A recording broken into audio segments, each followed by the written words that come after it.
When I was coming here, I wanted to do delivery because I love communicating with the people. My friend was working in care. He said I should come and work in care. I said that I would do very well. My name is Uchenna. I'm from Nigeria. I moved to UK in 2021.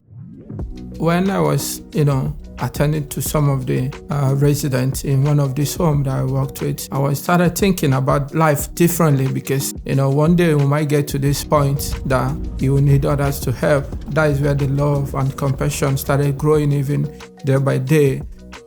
Anything I do, I like to get more knowledge, not only the compassion part of it, you should understand the law and obligation. Lucky for me, I came across Wales. I started digging on their website. I found out the program they are doing, which I enrolled immediately. It was so marvelous. I really enjoy every bit of the training workshop.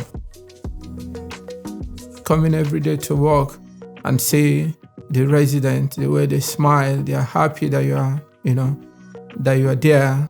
It's so encouraging because when you see you could help someone in pain, to give them the best you can, to make them comfortable, have that sense of belonging, it gives a lot of joy and it's very self-fulfilling for me. It's a big thing. I encourage everyone to sign up with Wales.